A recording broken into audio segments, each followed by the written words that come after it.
로마서 9장 차례입니다. 오늘은 1절에서부터 18절까지를 같이 읽도록 하겠습니다. 내가 그리스도 안에서 참말을 하고 거짓말을 아니하노라. 나에게 큰 근심이 있는 것과 마음에 거치지 않는 고통이 있는 것을 내 양심이 성령 안에서 나와 더불어 정언하노니, 나의 형제 곧 거류의 친척을 위하여 내 자신이 저주를 받아 그리스도에게서 끊어질지라도 원하는 바로라. 그들은 이스라엘 사람이라. 그들에게는 양자됨과 영광과 언약들과 율법을 세우신 것과 예배와 약속들이 있고, 조상들도 그들의 것이여 육신으로 하면 그리스도가 그들에게서 나섰으니 그는 만물 위에 계셔서 세세의 찬양을 받으실 하나님이시니라. 아멘. 그러나 하나님의 말씀이 폐하여진 것 같지 않도다.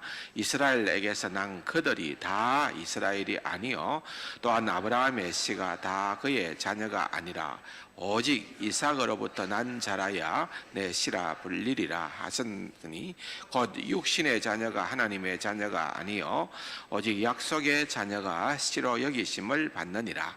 약속의 말씀은 이것이니, 명년이 때에 내가 이르리니 사라에게 아들이 있으리라 하심이라. 그뿐 아니라 또한 리브가가 우리 조상 이삭 한 사람으로 말미암아 임신하였는데, 그 자식들이 아직 나지도 아니하고 무슨 선이나 악을 행하지 아니한 때에 택하심을 따라되는 하나님의 뜻이 행위로 말미암지 않고 오직 부르시는 이로 말미암아 서게 하려 하사, 리브가에게 이르시되 큰 자가 어린 자를 섬기리라 하셨나니, 기록된 바 내가 야곱은 사랑하고 에서는 미워하였다 하신과 같더니라. 그런즉 우리가 무슨 말을 하리요? 하나님께 불의가 있느냐? 그럴 수 없느니라. 모세에게 이르시되 내가 긍휼히 여길 자를 긍휼히 여기고 불쌍히 여길 자를 불쌍히 여기리라 하셨으니, 그런즉 원하는 자로 말미암음도 아니요 다른 박질하는 자로 말미암음도 아니요 오직 긍휼히 여기시는 하나님으로 말미암음이니라. 성경이 바로에게 이르시되 내가 이 일을 위하여 너를 세웠으니 곧 너로 말미암아 내 능력을 보이고 내 이름이 온 땅에 전파되게 하려 함이라 하셨으니, 그런즉 하나님께서 하고자 하시는 자를 긍휼히 여기시고 하고자 하시는 자를 완악하게 하시느니라. 아멘. 2018년도에 이제 마지막 주일을 이렇게 맞이했습니다. 한 해를 마무리하면서 또 지금까지 우리의 살아온 우리의 나날들을 생각을 하면서 우리의 고백은 모든 것이 다 하나님의 은혜였습니다. 하나님의 은혜였습니다. 그 고백이 우리 신앙인의 고백입니다. 내가 잘나서도 아니고 내가 실력이 있어서도 아니고 또 내가 열심히 했어도 아니고, 그 모든 것도 다 우리는 하나님께서 은혜 주셨기 때문에, 사도 바울의 고백처럼 전적으로 나의 나된 것은 하나님의 은혜입니다. 그렇게 고백을 하고, 하나님께서 그런 고백을 하는 사람을 가장 좋아하십니다. 내가 잘나서 머리를 들면 들수록 우리는 넘어지게끔 되어 있습니다.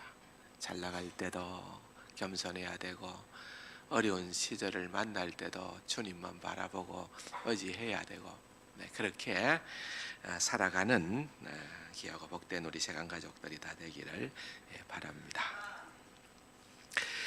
18절까지가 결코 짧은 기절은 아니지만은 내용상으로 볼 때는 사실은 29절까지가 한 단락이 된다고 보면은 좋습니다. 그런데 더 큰 이제 어려움은 사실은 이 9장에서 11장의 내용이 약간은 뭐라 그럴까요?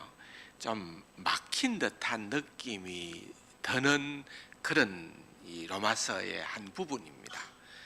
왜냐하면은 사도 바울이 지금까지 우리가 오랜 시간 1장에서 8장까지 핵심은 구원 문제 아닙니까? 우리가 어떻게 의로워지느냐, 하나님께서 우리를 위해서 의롭게 하시는 그 의를 이루어 가시는 것은 무엇인가? 복음이란 과연 어떤 것인가? 구원이란 과연 무엇인가? 이것을 아주 세밀하게 다루고 있는 것이 바로 8장까지의 내용입니다. 그래서 우리가 지난 주일날 살펴보았던 것처럼 정말 이 구원이라는 것은 이것은요 정말 세상에서 그 어떤 것하고도 비교할 수 없는 최고의 선물입니다. 그래서 이 구원을 받은 자들은 진짜로 다른 삶을 살아야 됩니다. 누구든지 그리스도 예수 안에 있으면은 새로운 피조물이라, 이전 것은 지나갔으니 보라 새 것이 되었도다. 성구영신 예배 때 좀 제가 설명을 드릴게요.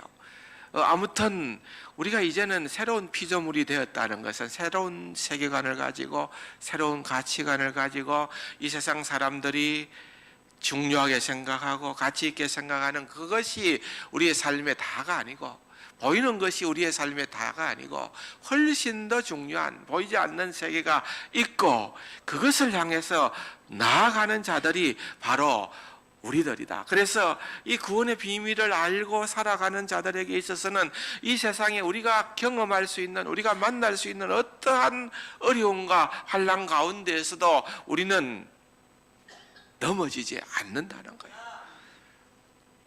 누가 우리 주 예수 그리스도 안에 있는 하나님의 사랑에서 우리를 끊을 수 있으리요?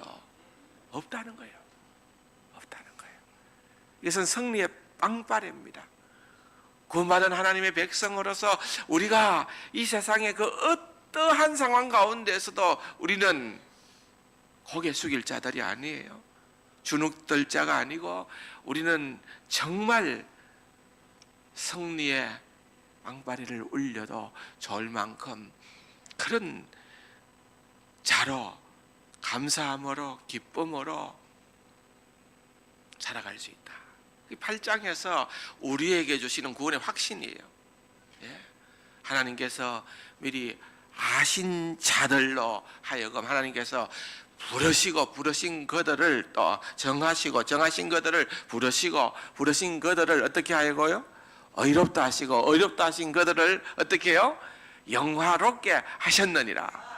우리가 이 구원의 과정 가운데 예외자가 없습니다. 이미 하나님의 아신 바 된 백성들은 우리로 하여금 구원을 이루어 가시는 일은 내가 아니고 내 속에 있는 성령님, 우리 하나님께서 행하시는 일로 말미암아 우리는 영화롭게 되어져 가는 거예요. 영화롭게 되어져 간다. 그 얼마나 벅찬 간격이겠습니까? 8장은 정말 태양처럼 빛나는 장입니다. 정말 내가 구원받았다, 내가 그리스도인이 되었다, 그 구원의 확신 가운데 있는 자들은 어떤 모습이어야 되는가, 어떤 삶을 살아가야 되는가 하는 것은 8장에서 받쳐주는 거예요. 그리고 이제 그리고 난 다음에 좀 구체적으로 구원받은 하나님의 백성으로서 어떻게 삶을 살아가야 할 것인가 자연스럽게 연결되는 장이 12장입니다. 12장. 8장 마지막에서 12장 1절로 가면은 그것은 연결이 가장 자연스러워요. 근데 중간에 뭐가 막혀버린 거예요. 9장에서 11장입니다. 뭔가 좀 둘러가는 느낌이 들어요. 근데 그건 우리의 느낌일 뿐이고요. 하나님께서는 이게 우리에게 꼭 필요하기 때문에 이 자리에다가 넣어둔 겁니다. 우리가 건너뛸 이유가 없어요. 그래서 더 뭔가 막힌 듯 한데 왜 이것을 하나님께서 사도 바울을 통하여서 로마서를 기록하게 할 때에 여기에다가 담아 놓았는가?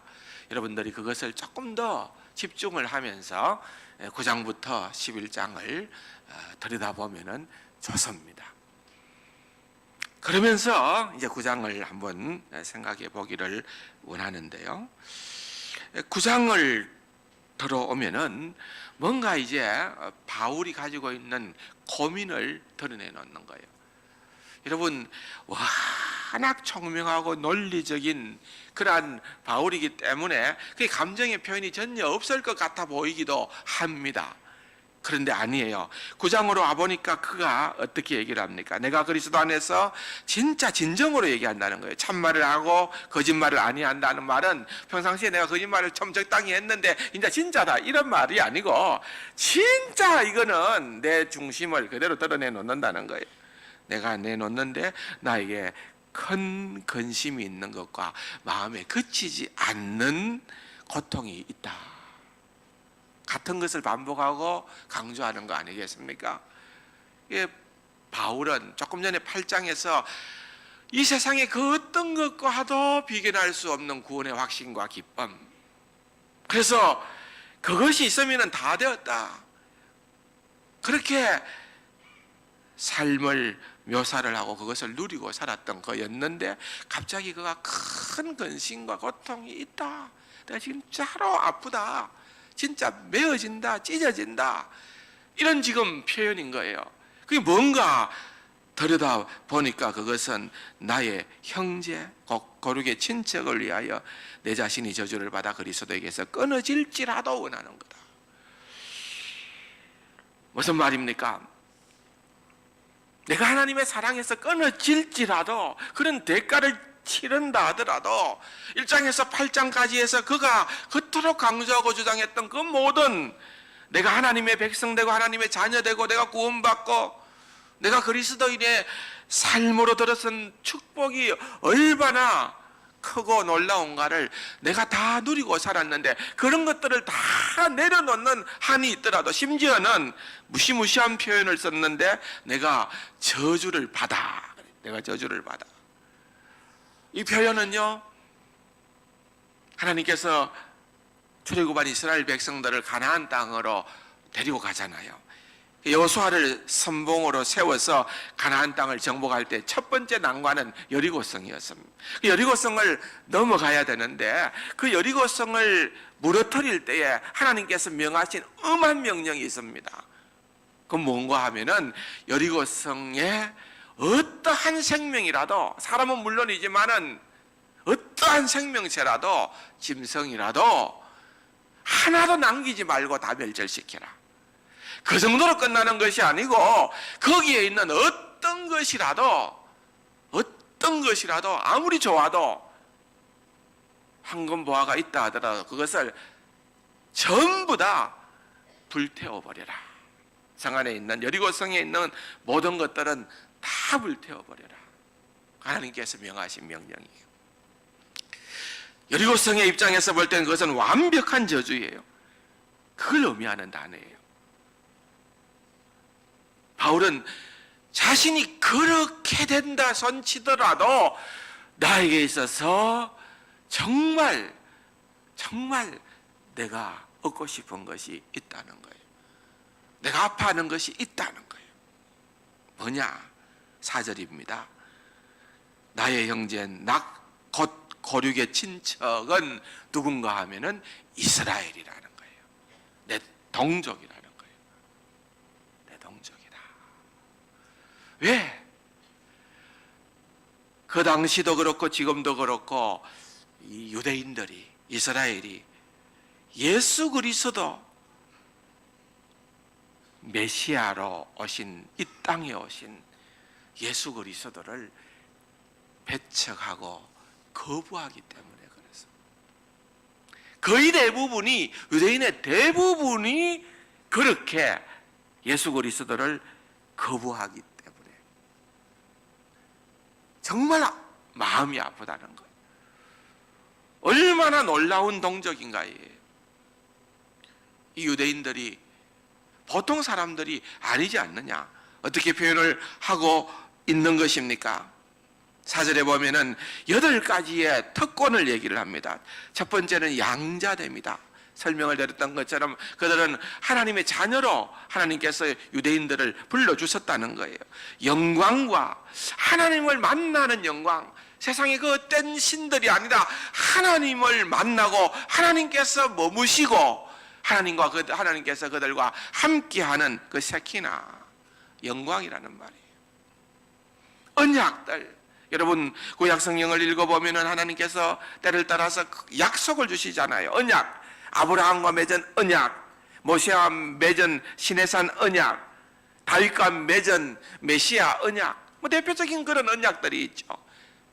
그런 언약도 주심, 율법을 세우신 것과 모세를 통하여 시내산에서 하나님께서 율법을 주셔서 하나님의 뜻을 알게끔 해주시고 우리 인간이 얼마나 큰 죄인인가를 깨닫게 해주시고 그 율법을 통해서 우리는 하나님께 나아가는 길을 얻도록 해주셨는데 그것을 선점하게 된 것이 이스라엘 백성이라는 거예요.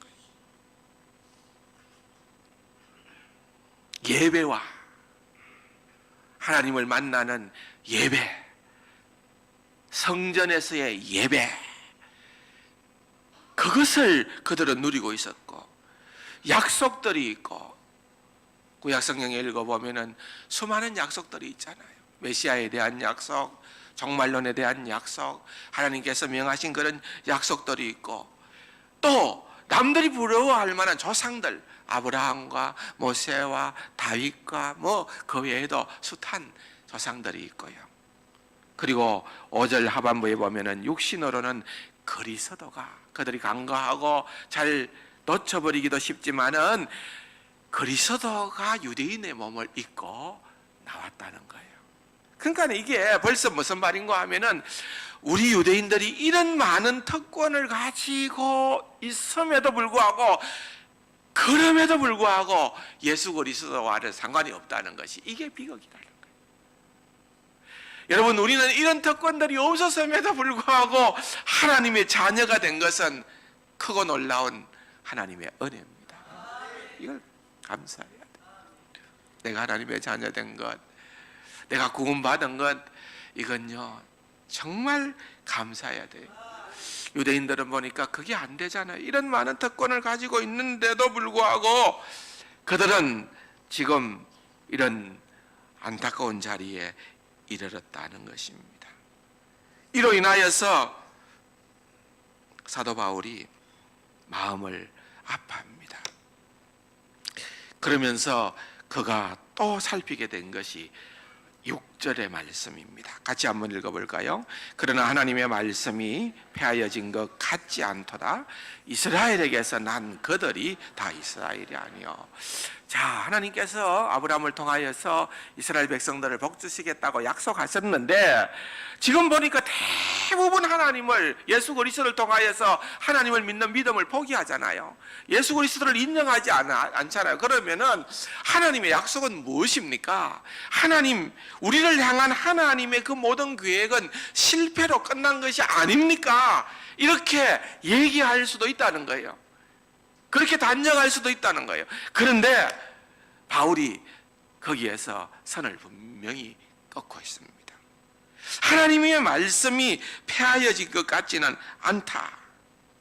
하나님의 말씀이 왜 폐하여지지 않는 것 같느냐 하면은 그 다음에 설명을 하면서 이스라엘에게서 난 그들이 다 이스라엘이 아니다. 이스라엘을 보니까 하나님의 약속이 폐하여진 것 같아 보이는데 설명합니다. 이스라엘에게 난 자가 다 이스라엘이 아니다. 굉장히 놀랄만한 선포입니다.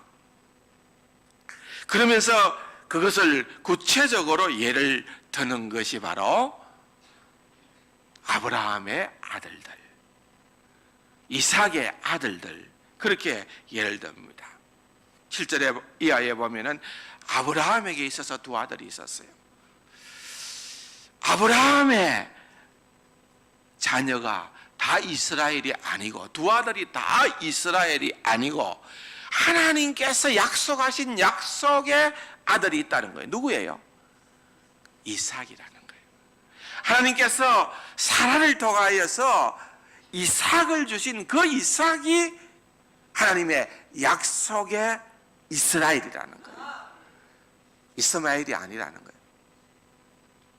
혹시 그러면은 아브라함의 신은 맞지만은 어머니가 다르니까 그렇지 않느냐 이렇게 또 생각하는 사람들이 있을까봐 좀 더 구체적으로 또 예를 듭니다.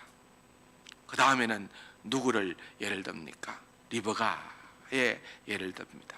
이삭이, 리브가가 우리 조상 이삭 한 사람으로 말미암아 임신하였는데 11절 같이 한번 읽어볼까요? 그 자식들이 아직 나지도 아니하고 무슨 선이나 악을 행하지도 아니한 때에 택하심을 따라 되는 하나님의 뜻이 행위로 말미암지 않고 오직 부르시는 이로 말미암아 서게 하려 하사. 자, 이 말은 하나님께서 에서, 그러니까 리브가를 통하여서 주신 두 쌍둥이 중에서 맏아들 에서가 아니고 누구를 택했다고요? 야곱을 택했다는 거예요. 야곱을 택했는데 그 야곱을 택했다는 것이 어떤 의미냐는 거 하면은 아직 나지도 아니했을 때, 또 무슨 선이나 악을 행하지도 아니한 때, 다시 말하면은 그 뒤에 보면은 하나님의 뜻이 행위로 말미암지 않았다는 거예요. 우리의 행위로, 우리의 선행으로, 우리의 무엇 때문에 하나님께서 우리를 택하신 것이 아니고 오직 부르시는 이로 말미암아 선택함을 입게 되어졌다는 것입니다. 이것이 지금까지 8장까지에서 말씀하신 그러한 복음의 메시지의 내용 아닙니까? 하나님께서 먼저 우리를 택하여 주셨다는 것입니다.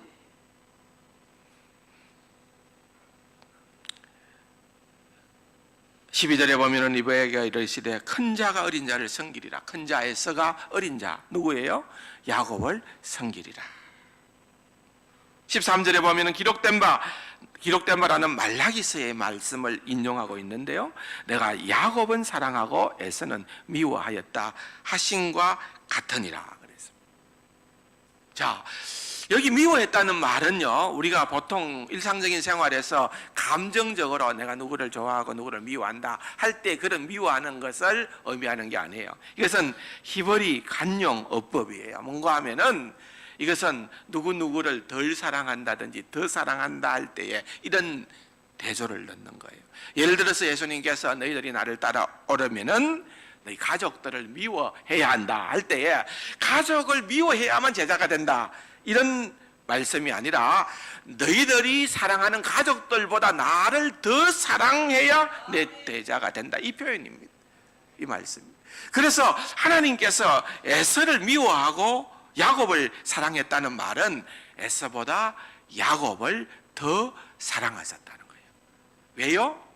왜요? 누구 마음이라고요? 그 하나님 마음이에요.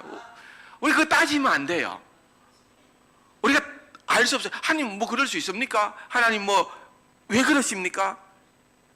여러분, 그건 하나님의 고유한 권한이라는 거예요.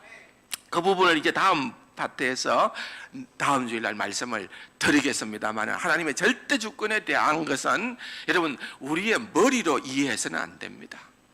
진짜 어려운 주제예요.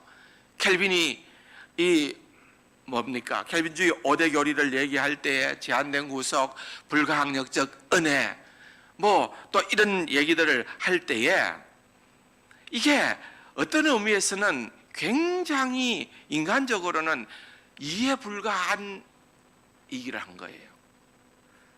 어떻게 보면 우리는 생각에 하나님께서 독생하신 예수 그리스도를 이 땅에 보내셔서 모든 인류를 다 구원하시면 되지 왜 누구는 구원하고 누구는 구원치 않습니까? 그 사람은 왜 뭐가 잘났다고 그 사람은 택하셨습니까? 여러분, 우리는 그렇게 생각할 수가 있어요. 근데 여러분, 그건요 우리가 할 수 있는 생각의 범주가 아니에요. 그건 그냥 성경이 말하는 대로 우리는 아멘 하면 됩니다. 성경이 그렇게 얘기를 하니까 우리는 믿는 거예요. 이해가 안 되어도 한번 따라할까요? 이해가 안 돼도 믿고 이해하자. 믿으면 이해가 됩니다. 여러분들의 머리로 자꾸 이해하고 고개 끄덕끄덕 하고 나서 믿음이 들어온다고 생각하십니까? 그렇지 않습니다. 제가 여러분 설교를 할 때 여러분들이 이해되라고 설교하면은 한계가 있습니다. 여러분 절대로 그럴 수 없습니다. 바울도 마찬가지입니다. 저는 그냥 성경에 하는 말씀을 여러분들에게 전하는 것밖에 없습니다. 믿음으로 여러분들이 받아들이고 나면은 이것이 다 이해가 된다는 거죠. 따지면은 안 됩니다. 믿음은 따지는 것이 아니에요. 믿음은 단순할수록 좋고, 말씀이 뭐라고 얘기하느냐, 아멘으로 화답하는 것, 그것이 바로 믿음이라는 것입니다. 그래서 14절에 보면은 그런즉 우리가 무슨 말을 하리요? 하나님께 불의가 있느냐? 하나님이 누구를 택하고 누구를 택하지 않은 것, 하나님께서 이삭을 택하고 이스마엘을 택하지 않는 것, 하나님께서 야곱을 택하고 에스를 택하지 않는 것, 하나님 그럴 수 있느냐? 하나님 불공평하지 않느냐? 여러분, 그렇게 할 수 없다라는 것입니다. 그렇게 할 수 없다라는 것입니다. 왜 그런 거 하니까 또 두 사람의 예를 들고 있습니다. 하나는 모세, 하나는 바로의 예를 가지고서 설명을 하는 것입니다. 모세와 바로의 예를 듭니다. 이스라엘 백성들이 끊임없이 하나님을 배반하고 하나님을 버립니다. 언약을 파괴합니다.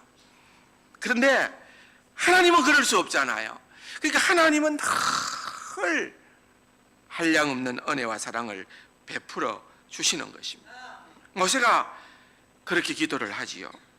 하나님 주의 영광을 내게 보여주시옵소서. 하나님 제발 부탁하건대 하나님 당신이 도대체 누구십니까? 하나님은 왜 어떤 하나님인가를 내게 한번 보여주십시오 라고 그렇게 간구를 합니다. 그럴 때에 출애굽기 33장에 보면은 하나님의 응답은 이랬습니다. 내가 내 모든 선한 것을 내 앞으로 지나가게 하고 하나님의 이름을 내 앞에 선포하리니 나는 은혜 베풀 자에게 은혜를 베풀고 긍휼히 여길 자에게 긍휼을 베푸느니라. 하나님께서 그렇게 선포하시는 거예요. 내가 은혜 베풀 자에게 내가 은혜 준다. 내가 긍휼 베풀 자에게 내가 긍휼 베푼다. 왜? 내가 하나님이다. 내가 하나님이다.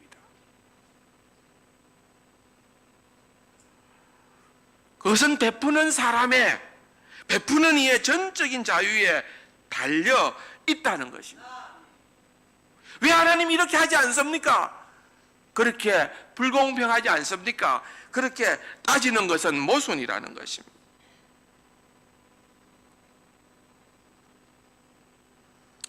긍휼이라고 하는 말은 하나님의 독특한 성품입니다.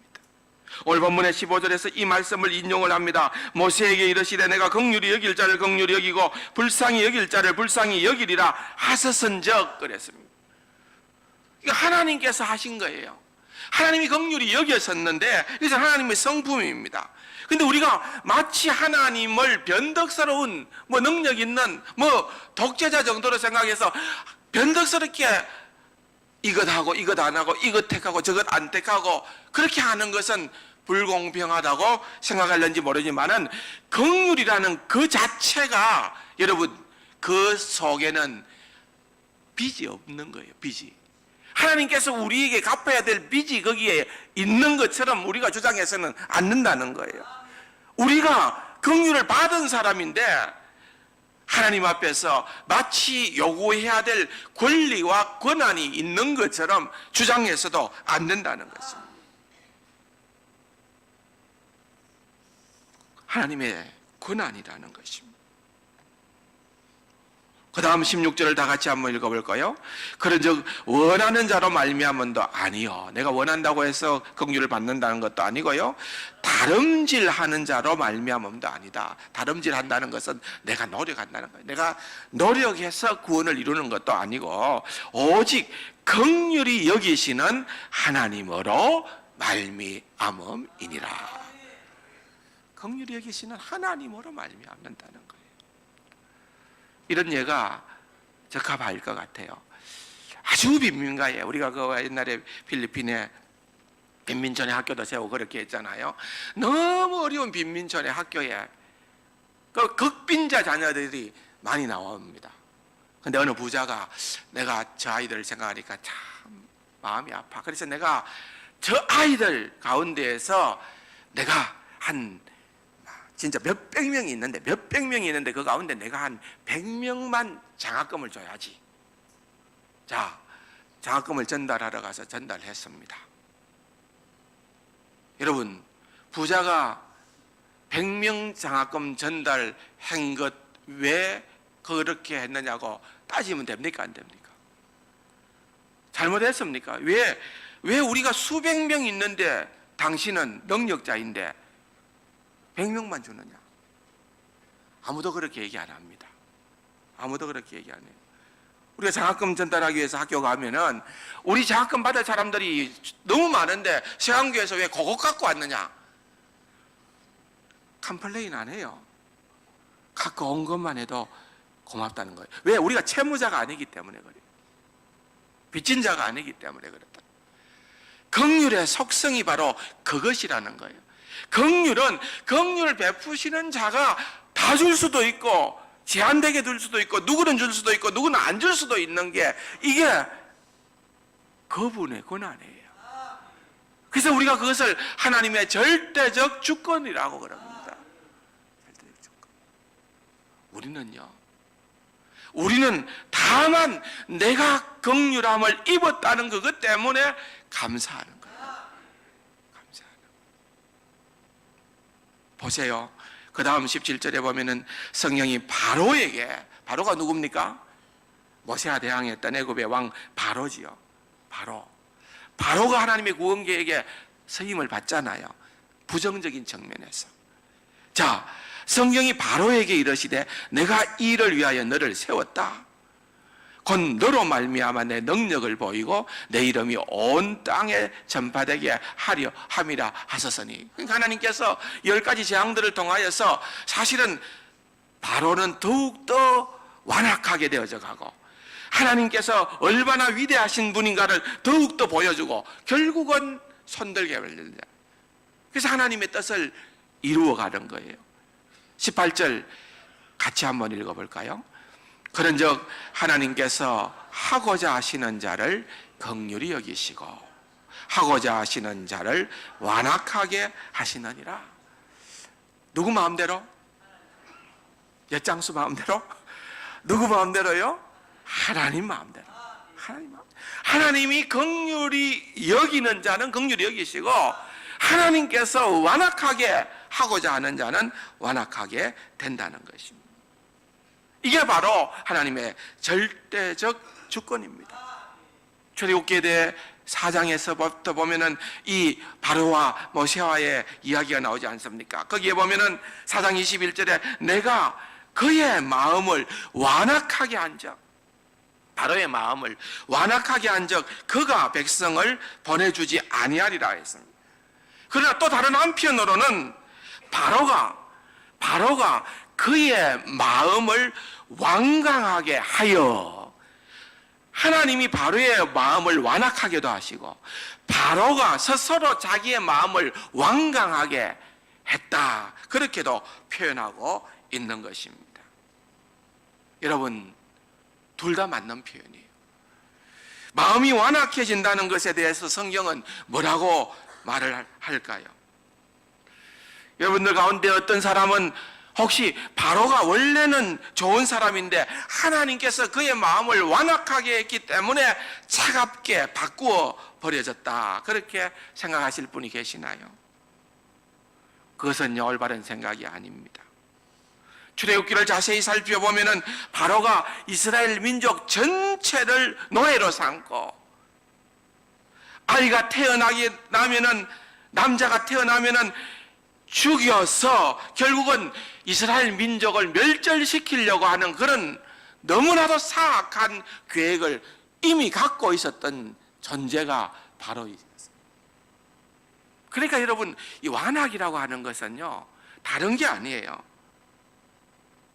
그래서 서로가 완악한 마음을 가지고 있었고 하나님께서 그의 마음을 완악하게 했다는 말은 로마서 1장 24절에 보면은 이미 바울이 사람들의, 주님을 알지 못하는 사람들의 마음을 표현할 때에 욕망으로 가득 차 있기 때문에 하나님께서 그들을 정욕대로 더러움에 내버려 두사 그랬습니다. 그러니까 완악해지는 것은 간단해요. 하나님께서 그냥 내버려 두는 거예요. 하나님께서 내버려 두면은 인간은 별 수 없이 더 완악하게 되는 겁니다. 악한 일을 자행하게끔 되어져 있는 것입니다. 그렇게 하도록 하나님은 바로를 내버려 두셨다는 것입니다. 하나님께서 누구를 완악하게 하실 때에 그 완악함을 직접 만드시는 것은 아니에요. 자신이 택한 대로 내버려 둔다는 것입니다. 그래서 하나님은 완악하게 되고 싶은 사람들을 완악하게 할 수가 있는 것입니다.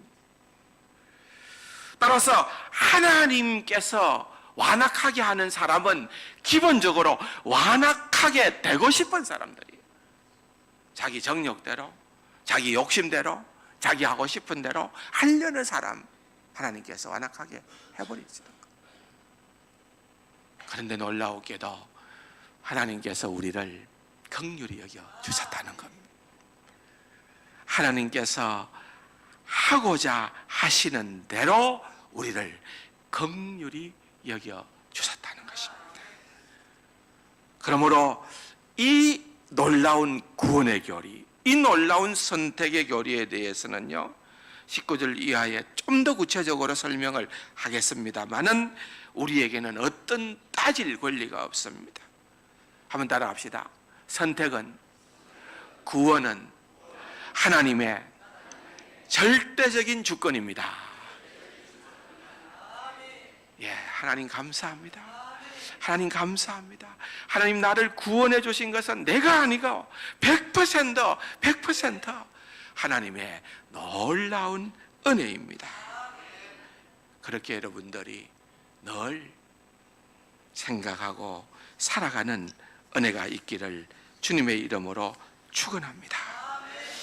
사랑하는 성도 여러분, 바울처럼 우리도 하나님을 경외하고 하나님을 사랑하고 이웃을 온 마음을 다해 사랑함으로 그들로 하여금 구원의 자리로 인도하는 귀하고 복된 우리 세상 가족들이 되기를 주님의 이름으로 축원합니다. 좋으신 아버지 하나님 감사합니다. 우리로 하나님의 자녀 삼아 주심, 이것은 정말 천지개벽보다도 더 크고 놀라운 하나님의 은혜입니다. 그저 받았습니다. 하나님의 긍휼하심을 그저 입게 되었습니다.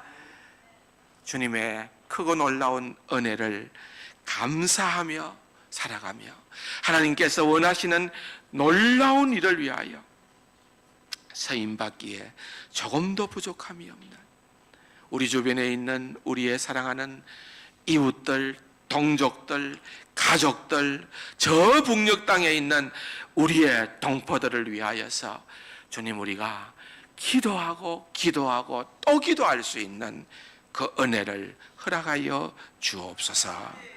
예수님의 이름으로 감사기도 드립니다. 아멘.